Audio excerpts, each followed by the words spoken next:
Welcome to this session of Bharath Gyan.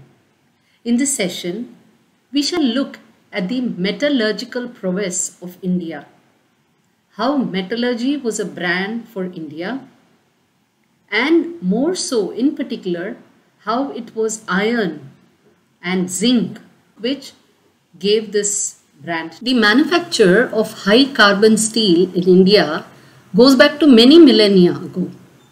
It was so popular throughout the world, even that many millennia ago, that Alexander, that is about 2300-400 years ago itself, he also sought the high carbon steel from India. These wood steel is what he sought from India. Alexander the Great of Macedonia won over Greece, northern part of Egypt, then Persia, and finally came up to the Indus rivers. There he met a stiff resistance with the local chieftain of that area by name Porus, which in the Indian language is known as Raja Pururava.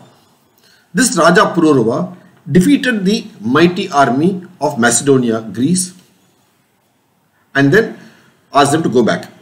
In this battle, Alexander was wounded and he agreed to go back.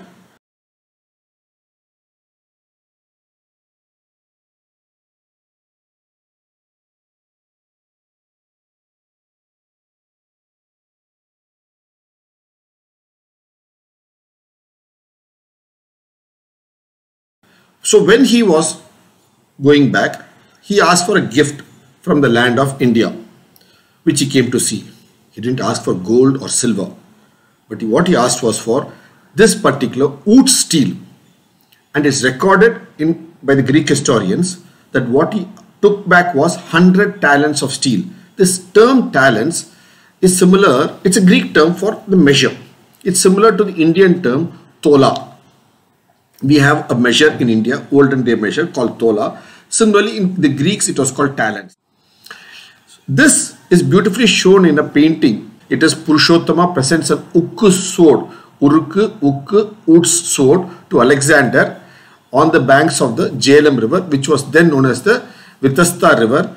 And this painting is in the Steel Authority of India Institute.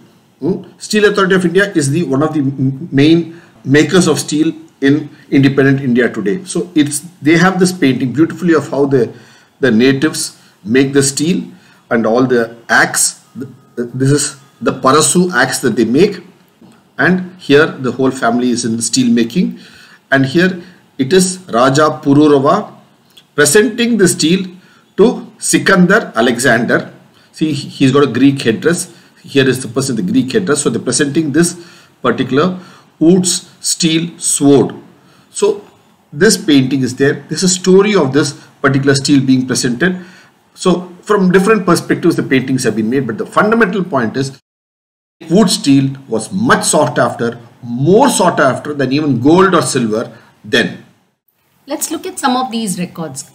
Quintus Curtius, he records that Alexander was presented 100 talents of wood steel.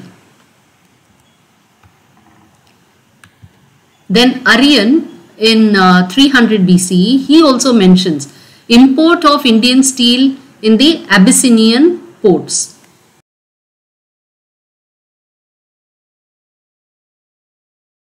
Then Cretaceous gratefully acknowledges a gift of 2 swords named Mohanath and Hindvi, made of Indian steel, which was gifted to him by the king and his mother at the Persian court. Here we should remember 2 things. The word Mohand actually comes from the word Hind, means Hind, that which comes from Hind, India. So look at the phrase Mohand. So very clearly says it is from India. Hind is from India, and Hindvi again from India. So both these very clearly speaks of the origin of the sword, that which comes from Hind, India. And they very clearly say the king and his mother. So both of them presented it in the Persian court. When we say Persian court, let's see.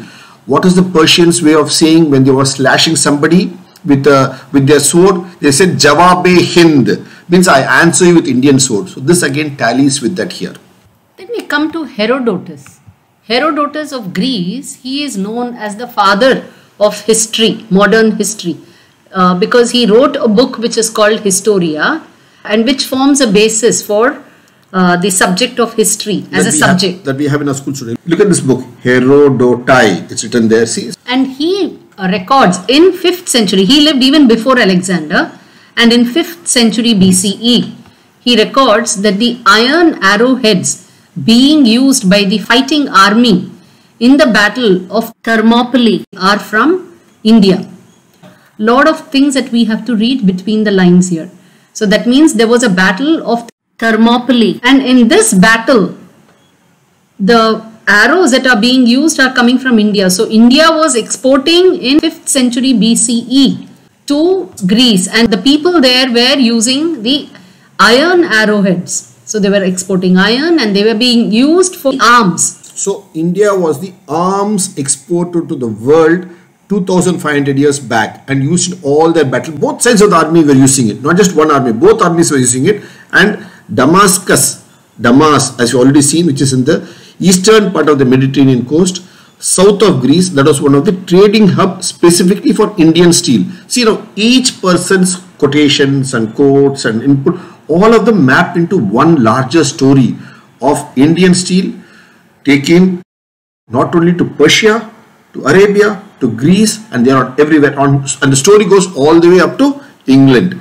So Walter Scott speaking about it in his book, The Talisman.